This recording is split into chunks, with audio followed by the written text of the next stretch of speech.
Today is May 16th, 2016. We're at the workplace of Matt Tell on North Pond Road in Marlboro. Today's production crew is on video camera, Cyrus Burt, on audio recorder, Logan McKay, on still camera, Alex Connor. Good.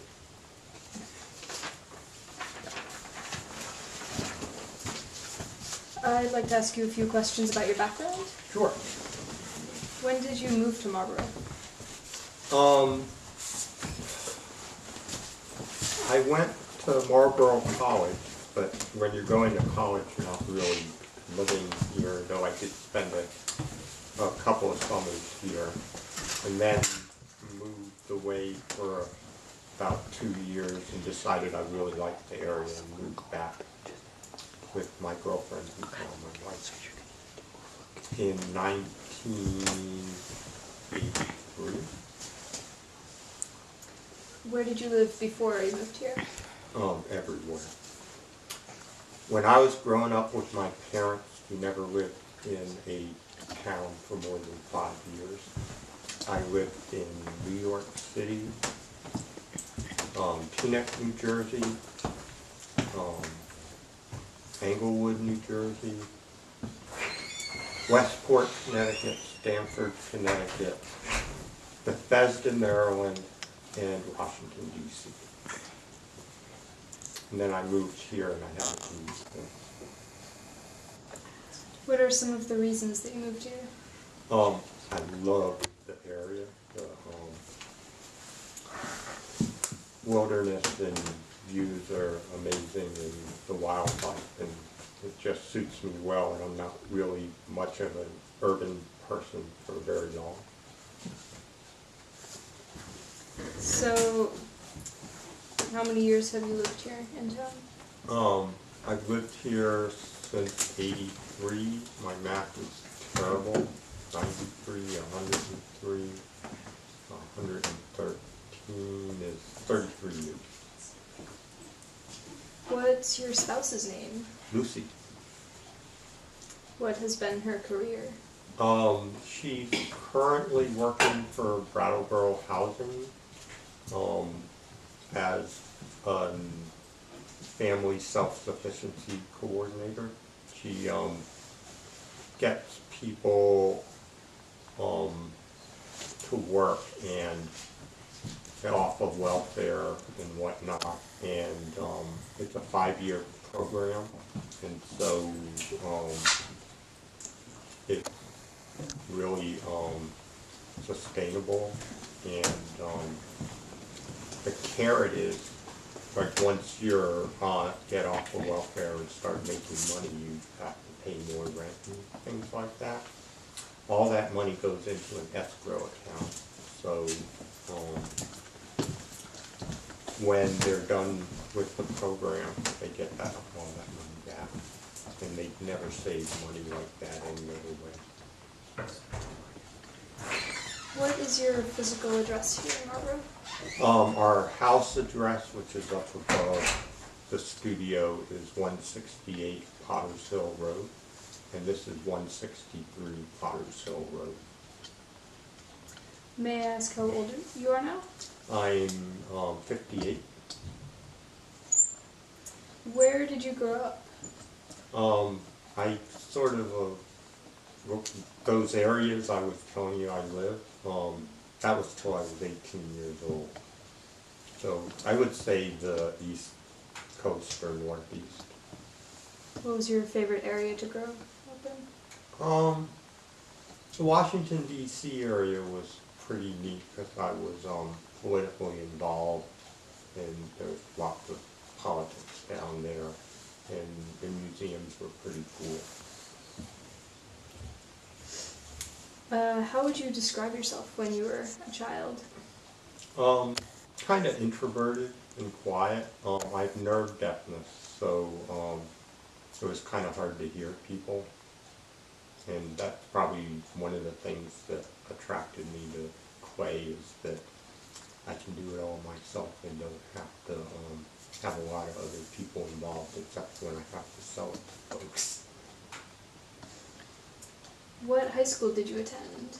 I attended Sandy Spring French School in Olney, Maryland. And what other high school? I attended another high school for about 3 weeks, and I can't recall the name of it. But it was a public school, and when we moved from Connecticut to Bethesda, Maryland, I was basically taking 9th grade all over again. Like, I had to take American history. We read the same English books as they were reading in Maryland the next year, taking geometry, math all over again, and American history, and it was kind of like, I've seen this movie before. My parents were fortunately enlightened enough and financially stable enough that they said, okay, you can go to a private school, and I ended up going to Quaker School, which I really liked. What did you do between high school and college? Between high school and college. You mean school-wise or in the summers? Or? Yeah. I basically work in the summer. Bunch of different jobs. I was a caretaker. I was at a psychiatric institute, which was interesting. I was a deli delivery person. I was a gutter cleaner at one point. And everyone's afraid of going up on ladders, so I just knocked on people's doors and said, would you like your gutters cleaned? And 2 or 3 people a day would say yes. What college or university did you attend? I went to Marlboro College. When did you graduate? 1981. I took 5 years because I took 1 year off, and went out to Wyoming and worked for about 5 months, and then traveled around the country for the rest of the year at Grand Time. Sounds fun. What was your Marlboro College plan thesis title, and would you briefly describe it? It was in ceramics and art history. I would have done all ceramics, but the ceramics professor, Malcolm Wright, who I studied with, was part-time, so he couldn't do a full-time thing. So I took art history, and I was very influenced by Asian ceramics, but none of the professors there felt comfortable doing Asian ceramics, so I did Asian influences on European ceramics, which was okay, but I'm not really much of a writer. More of a visual person. When did you realize that you wanted to be a professional artist? Probably in college. I fell in love with clay my last term of high school, and looked for a small liberal arts college that had a good ceramics program, and ended up going to Marlboro. Wasn't planning on going to such a little school, but it worked out really well. I'm not sure I would have graduated from anywhere else. Other than at Marlboro College, with whom have you studied?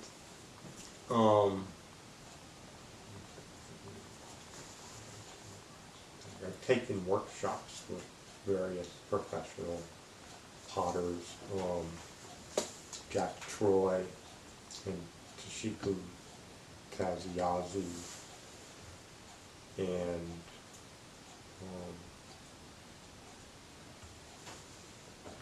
various other people who are established professionals in the clay profession. They're very open and not so snotty about secret and things like that. Did you enjoy working? Yeah. I also helped start the Brattleboro Playworks, which is a potter's collective at the Ingenuity Shops in Brattleboro, which is still going on to this day, much to my amazement. That's neat. Do you think it's better to learn how to make art in an academic setting or on your own?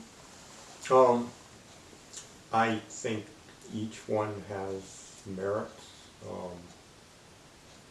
It's really good for experimentation to do it in an academic setting, because if you're doing it on your own, you sort of need to support yourself somehow.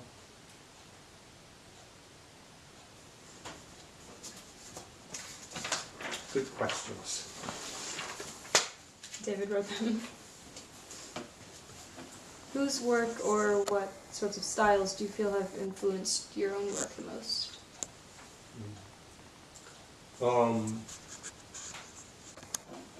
Georgia O'Keeffe, who's an impressionist painter. Impressionist art in general is very influential. Jack Troy I really like. I'm going to brain fart someone else's work I really like. Stephen Hill is another potter I really like.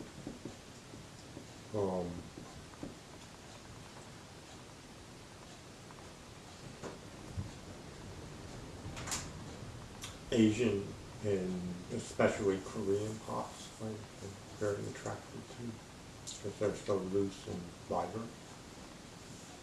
How has that sort of work influenced your work? I try to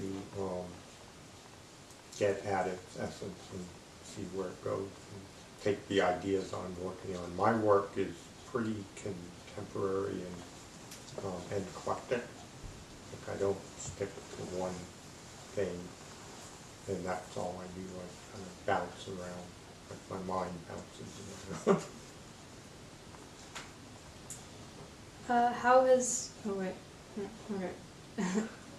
Is there anybody whose work you admire but don't necessarily feel influenced by? Oh, sure.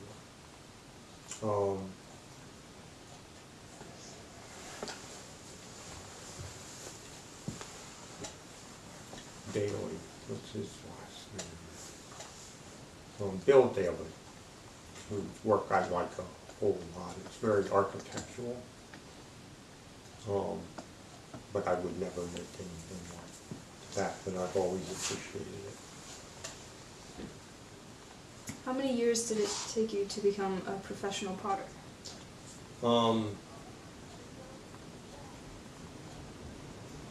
Probably like, well, if you count school, that's 4, and then there's, I worked for a potter for a year in Hadley, Mass. Then I went gallivanting around Europe for about a year and a half. And then came back and dealt with the Brattleboro Playworks. So that's 5 years, 6 years. My math is terrible. Which is really strange because my dad's mathematical capabilities were outstanding. He would get a dinner bill, and you could look at it in 3 seconds and say, could you add this again? And the waitress would do it, and she'd say, sorry, you're right, I charged you. And also when he went to the grocery store and looked at all of them, he says, no, don't you see the patterns? I said, no, all I see is a bunch of numbers. They're just numbers. When did you establish your studio here in Marlboro? In 1988. I was at the Playworks for 6 years, and the problem, it was a great place to get started because nobody had any money or experience, but the biggest disadvantage of it was that it was very small in physical space, and everyone that left the Playworks, the members would buy up their space. So we have more space rather than having new members. But now it's changed completely where they have a ton of members and a ton of renters. But not so many professional potters, or that are doing it full time. What were some factors that led you to establish it here rather than in a more urban location? I really like wood firing, and that would never fly with the fire department in an urban area. When we started the Playworks, we wanted to set up a studio down right in town just to have that. Potter's Hill come to be? When we moved here, we found it to be very expensive. So it was a play on a potter's field where poor people are buried because they don't have any money. And it sort of made sense to call it Potter's Hill because it's a potter. This is your second studio on this location? Nope, first studio. Oh, okay. Did you ever have two studio buildings? Well, I expanded this studio. The original studio came to about here. And it was very small, and Malcolm Wright lobbied me for like 7 or 8 years to expand it, and he said, don't wait until you're 65 like I did to do it, and I'm so glad he did. Your home is also on Potter's Hill? Yeah. What are some of the personal benefits to working so near home? I can just walk down and do brittle stuff, like cover things when they need to be, and fire the kiln without having to drive. Like when I was at the Brattleboro Playworks, we just fired in an electric kiln, and sometimes I would have to drive 12 miles each way just to turn up a knob, because I couldn't find anybody who lived down there that would turn up the knob for me. And that got to be quite a pain in the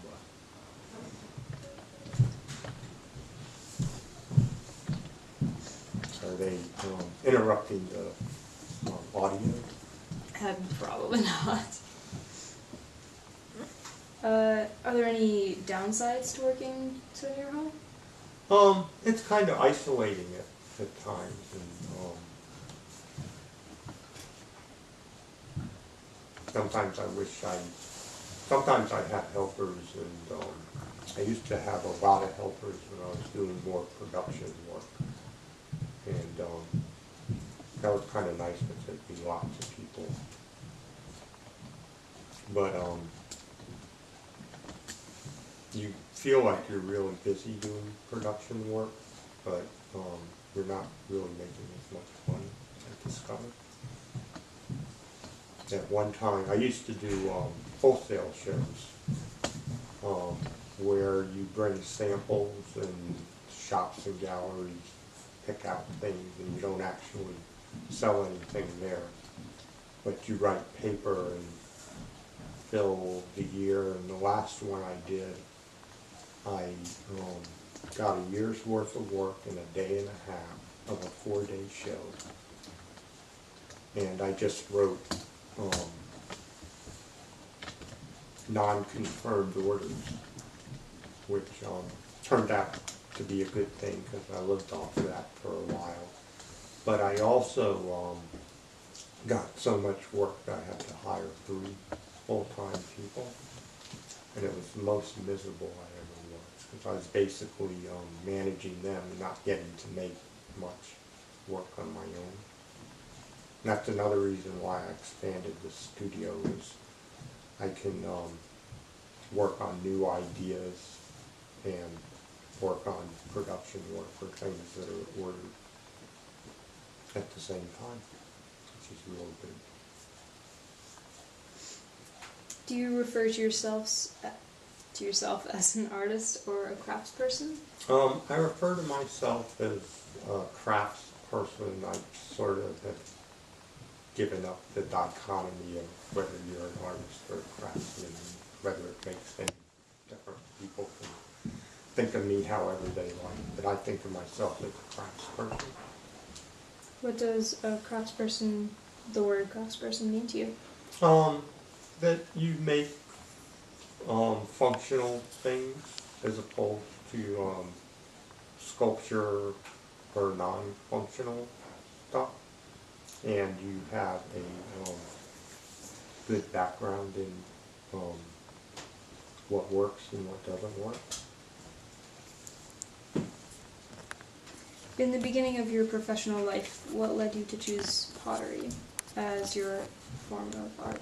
I fell in love with clay, and what I like about clay is you can manipulate it with your hands, whereas like wood or glass, you need tools to shape it. And clay, you can squeeze it if you don't like how it looks, or push it or pull it or whatever.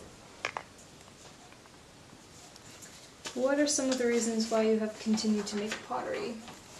I love going to work every day, and I like being educational about it. I give workshops, like hands-on and demos and wood firing workshops, and those are a lot of fun and educational, and I take on interns and apprentices from time to time. Is there anything specific you've learned in your time as a potter? Patience. Clay is not a very fast-moving thing. There are a ton of processes. When I give demos at shows, people see you throw a pot and it takes a few minutes, and they don't understand that that's only like 1/10 of the process involved. So you've got to trim it, and then you have to bisque it, and then you have to glaze it, and then you have to high fire it, and then you have to clean it up, and then you have to figure out how to sell it to somebody so you can make more. How do you sell your work? I sell it to shops and galleries. I used to do that exclusively until the economy tanked in '08. I don't know if you remember that much at all. Well, it did, and a lot of the galleries and stores I dealt with went out of business. I do 3 or 4 open studio tours here. I'm doing one in a couple of weeks, which David and Michelle are also doing, the Vermont Crafts Council tour. And that's a statewide tour that all the crafts people in Vermont open their studios. As I said, I give workshops. I teach a little bit if people want to be shown how to grow or work on something, but the only time I really have to do that is in the winter when things kind of slow down for me. Have you worked with any materials other than ceramics? Yeah, I've worked with wood and metal and watercolors and acrylic. I've never done any of that professionally. I just enjoy doing it. What sort of things do you like about working with those other materials? That I can successfully make things with them. And it's just something else to do. And sitting on the wheel for 8 hours a day is not very good for your muscles and back posture, so I like to do other stuff. And it turns out to be a lot more economical to make the things you need yourself than to hire other people to do them. Though at this point in my life, I'm more about doing what I can do really well and letting people that do what they do really well do it rather than trying to do everything. Would you give me a brief overview of your artistic career? Sure. I started the Marlboro Playworks in 1983 and was there for 6 years. I started wholesaling, which kind of got my foot in the door of being able to work full time and have a stable income. And I did that for 16 years, from like maybe 85 to 2000. And after a while, I kind of got burned out on that. Started doing more retail, but not much. Before I started doing wholesale, I'd probably do about 8 or 10 retail shows a year, which I thought was a lot. I know other craftspeople that do like 16, 20, 30, and I think they're nuts. Like, when do you have time to work?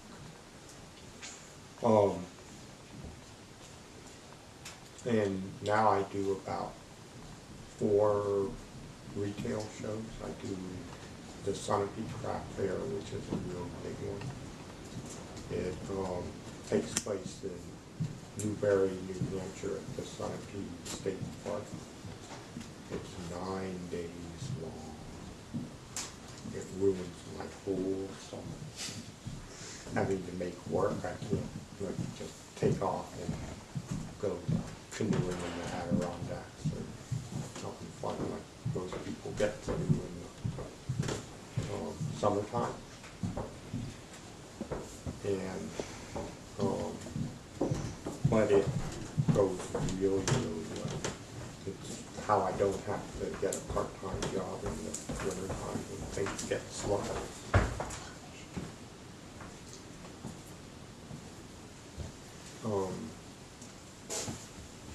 And now I basically give workshops and sell retail and do a little bit of wholesale to shops and galleries, but not that much, which is kind of nice because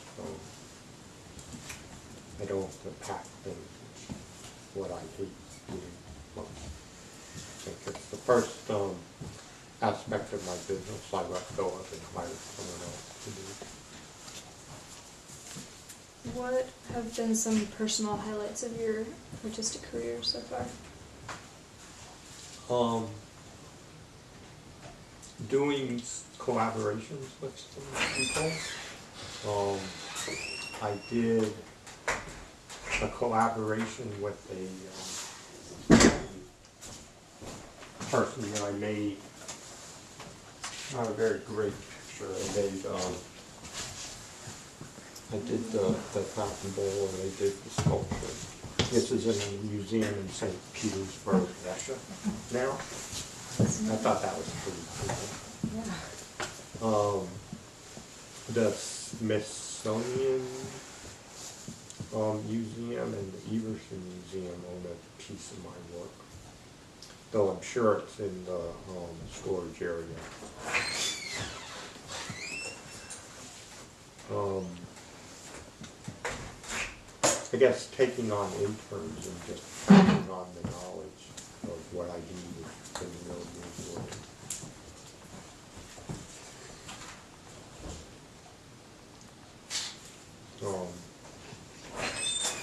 I started about 5 years ago giving workshops, wood firing workshops, where I have potters come and they burn like 30 pieces or so and glaze and load one day and fire another day and then unload in 3 or 4 days.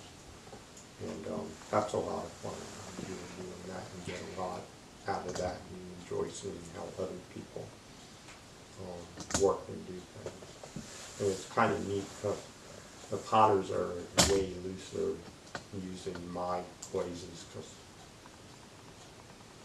the wood firing is so unpredictable. Nice. And building the wood kiln is a highlight.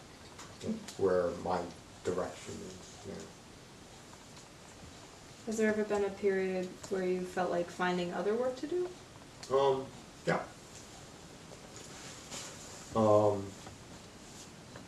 Actually, there was a time where both my parents got sick and I had to kind of let go of work a lot and help them out in that. And I'd be going to New York City all the time, which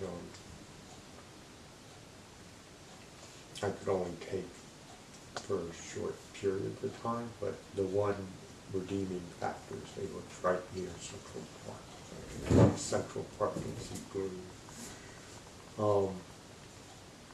Let's see, about 10 years ago our house burned down to the ground. And I basically had to take a year off and rebuild the house and deal with the insurance company and things like that. We got to build a really neat house, but it's not a method I would recommend. What are some of the characters?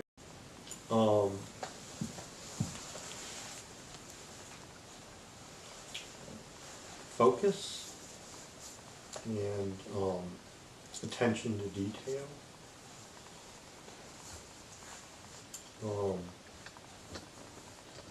Flexibility to explore and change instead of getting stuck in one particular style or and I have to remember what I was working on when I was glazing the last time to what I want to do now. Sometimes I have to go up and look at the pieces I hold on to see what I did because I don't remember. What are the types of things that you're working on currently? Currently I'm working on a technique called chattering, which is putting this textured pattern into different pieces. I do that with a piece of banding iron, like what they strap lumber together with. And I'm having a lot of fun with that. I'm working on garden furniture, like tables and stools and bird baths. There's some up in the gallery. I don't know if you've had a chance to go up there. How do you decide what things you're going to make? Some of it is that people have commissioned me to make things, and some of it is things I'm exploring and ideas I'm trying out. What would you say is the majority? I would say commissioned and retail sales, so it can support the work I'm experimenting with and bring that to fruition. Would you describe the types of glazes you use on the pottery? Colorful earth tone overlay glazes. Does that make sense, Steve? Yeah, I think so.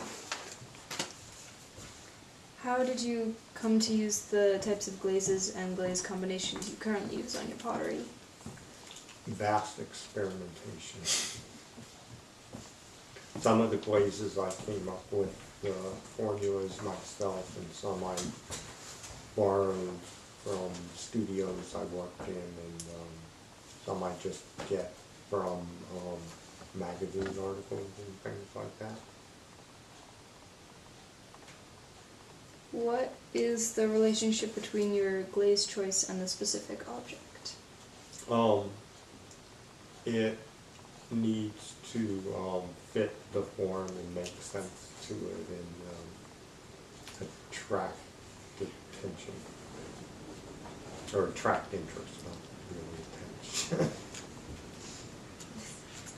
Do you not glaze any of your work? Yep. With the wood firing, there's the wood ashes will glaze it all in itself. Like this piece here, that's just the wood ash, and that's the back side. That and I have nothing to do with that. That kind of. Are there particular clays that you prefer to work with? I prefer to work with stoneware, just because it's so forgiving and easy to use. But stoneware is very coarse. You can see how much sand and stuff is in there. And the chattered work is with really fine clays. I'm using porcelain, and I like what porcelain does, but I don't like throwing with it. It's like throwing with cream cheese instead of clay. If that makes any sense to you? Yeah. But it keeps me humble. Would you briefly describe all the steps in a firing? You mean from making the piece to firing it, or just the steps in actually firing it? In firing it. Well, it's different from a gas kiln and a wood kiln. I have both. In a gas kiln, you load it on shelves and turn on the burners and increase the temperature. There's a parameter that measures the temperature. And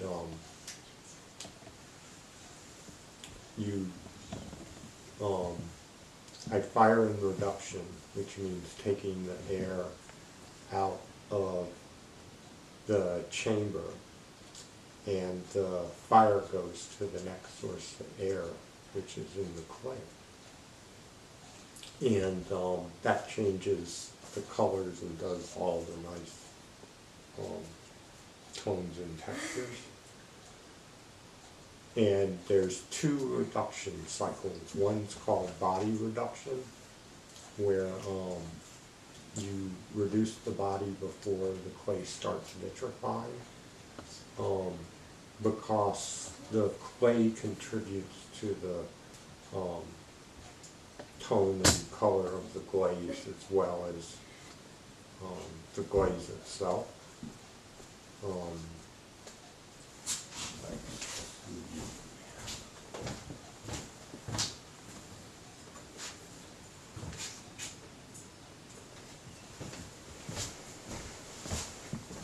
This is stoneware. This is the same glaze on porcelain.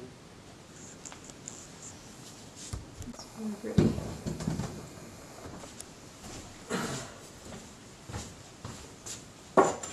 And then you do the body reduction at about 7 or 1650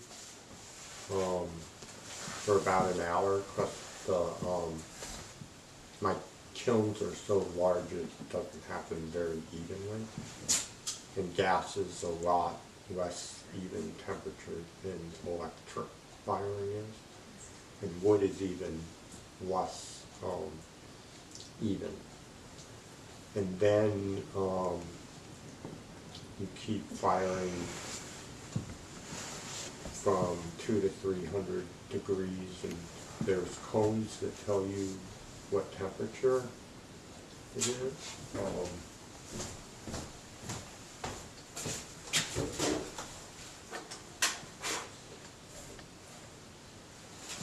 They start out straight like this, and then they melt.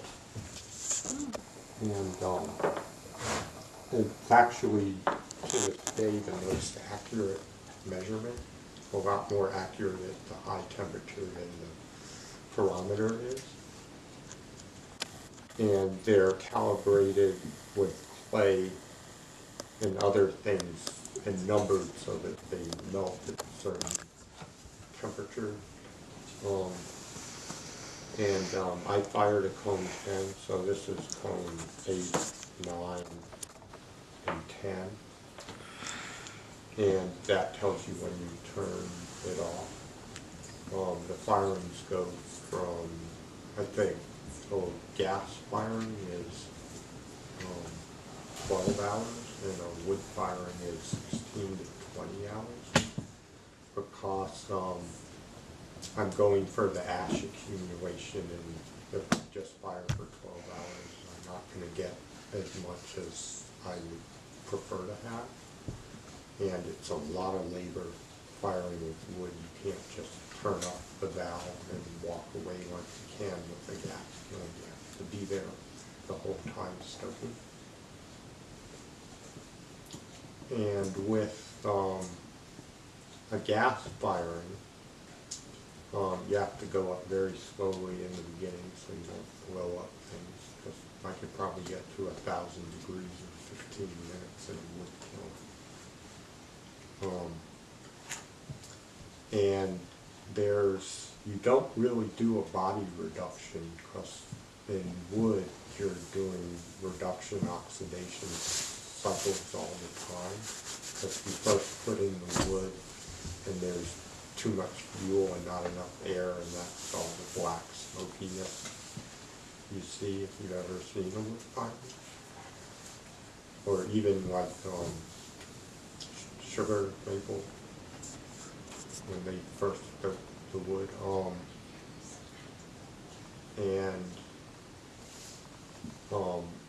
With wood firing, I start out with pine and spruce and hemlock and softwood to get the kiln as hot as quickly as I can, and then I switch over to hardwood. Accumulation does better. Any other questions about how? And then you just, once the cones are down, you turn it off. And you wait a long time for it to cool. My gas kiln, which is 60 cubic feet, and a cubic foot is 1 by 1 by 1, takes a day and a half to cool down. And the wood kiln that's 100 cubic feet takes 3 days to cool down. Have you ever gone and touched it a little bit early? Mm-hmm. Yeah, and you can see what the thing with patience is. Yep. Especially with the wood kiln, it's like Christmas every time you do it. How would you say your work has changed over your career? I'd say it's gotten a lot more decorative. A lot of my forms now are based on floral and organic forms, whereas before they were a lot more straightforward. I don't make a lot of round bowls, as you can see. It's gotten lighter, I've got an answering machine, so you can just let that go.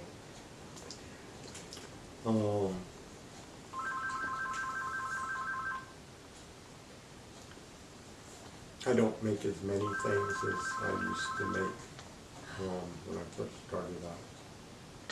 When I first started out, I would make anything.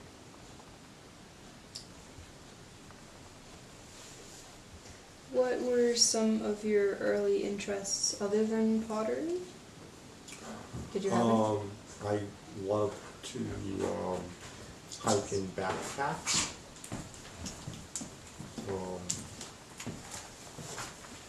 I'd like to be a rebel rat. I would go to anti-war demonstrations for the Vietnam War. I got arrested when I was 11 years old at Washington Square Park because they just piled everybody into the paddy wagon, but when they found out I was 11 years old,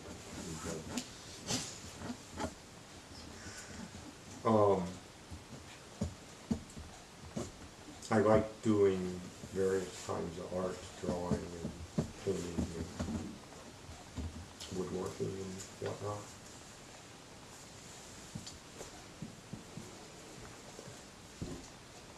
Do you have a favorite period of the work you've made, or a favorite type of work that you continue to enjoy making?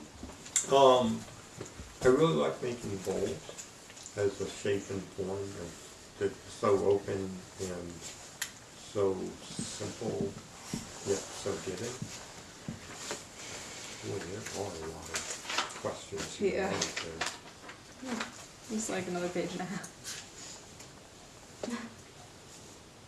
Would you give a general overview description of your process of making something from the idea of it to the finished piece? I think of it in my head, and then I will draw it if I'm not real clear of what the proportions are or whatnot. Drawing is very helpful. And then I will throw it, or I do slab and extruder work as well, and we'll make a extruded form to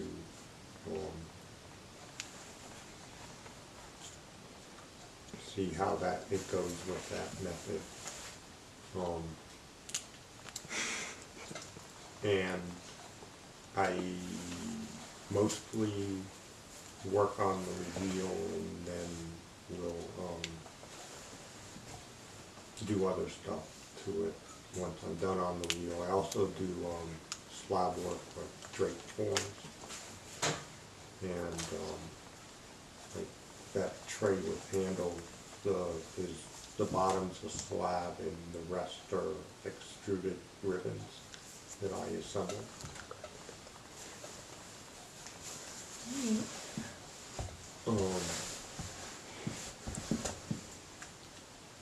And then I'll kind of look at it and see what else I feel like doing to it.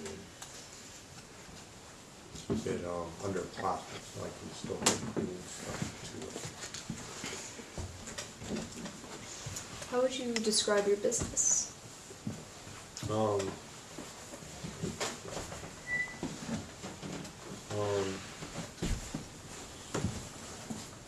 Making and selling pottery, and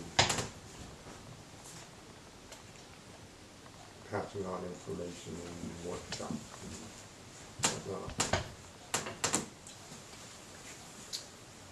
Would you describe a typical day of work from when you get up until you finish here in the studio? I get up, I have breakfast. Until about 6 years ago, I would come down to the studio. Now I'm on the computer for an hour or so. And if someone had told me I was going to do that years ago, I would have laughed. So now I got to deal with business through my website and email and whatnot. takes an hour or so. And then I come down here and check out what I've worked on the day before, and I'll trim or turn over or whatnot, and then I have a list of things I'd like to accomplish that day and go about accomplishing that. I take lunch at about 1, from 1 to 2. So I don't take a lot of breaks, so I feel like I deserve an hour of lunch. And then I have cholesterol issues, so my doctor encourages me to be aerobic, so my dog and I go for a long walk in the afternoon, which is so cool, because I would never have given myself permission to do it on my own. And it's her favorite thing to do, so we always do it. Are there parts of your job that you dislike but have to do anyway? Oh yeah. The packing up I don't like to ship out. I'm not particularly fond of having to sell things to people, but I have to do that because else I can't make more stuff because then I'll get crowded.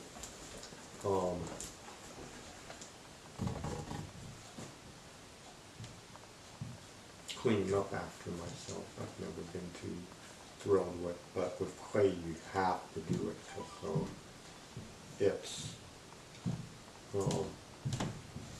dusty and the dust has silica in it. If you don't clean it up, you'll get silicosis. Whoops. Would you please talk about your involvement with the greater crafts community? For example, you served on the board of the Vermont Crafts Council for a time and are active with Brattleboro West Arts. Sure. I was on the Crafts Council, I think, for about 7 or 8 years. I was the president for 6 years by default. No one else wanted to do it. That was really good. One of the things we did, which I was really proud of, that the Crafts Council and the Bennington Museum did a study of the studio crafts movement from the 40s till, I think it was like 2009 or 2010 when the exhibit happened. And that was really good and very important to do because no one had ever taken a survey of the studio crafts movement in Vermont. However, it's really hard to work with the museum. They do what they're going to do, and they say yes, and then decide no. I really like being part of the arts community in Brattleboro West Arts. It's a group of professional artists that we have a potluck once a month, and we used to do a studio tour, but we stopped. It's just a good group of professional people to bounce ideas with and do social things. I'm also a member of the Rock River Artists Group, which is smaller and much looser than Brattleboro West Arts is. We do an open studio tour in the 3rd weekend of July. And this year should be pretty good because we got an article in Vermont Life about our tour and also in the Boston Globe. So I'm hoping that hands out, and hopefully the weather will cooperate. Because if it rains, nobody's going to drive from Boston. I'm a member of the League of New Hampshire Craftsmen as well, and the reason I am is so I can do the Sunapee show. They require you to join that before they let you do the show, and that's also a good group of crafts people. The Sunapee show is the oldest craft show in the nation. I think it's the 84th year of it. It started during the Depression when the craftspeople were trying to figure out how to get money from the utility folks and people that actually still had money during the Depression that would summer up in New Hampshire. Boston and New York were too hot in the summertime back then. I think that's it for organization. Any other questions about it? What do you see as the future of your work and studio here in Marlboro? Just working on new ideas and getting other younger people interested in becoming craftsmen. That's why I do the open studio tours, as much for education as for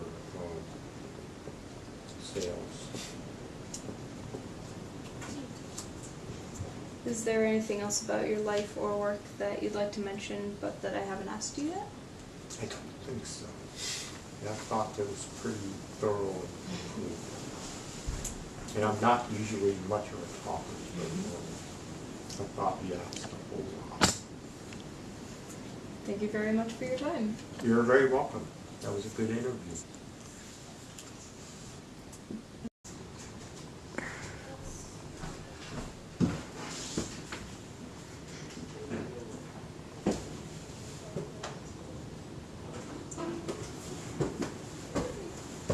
I can also put light on when the track lighting is on, if you yeah.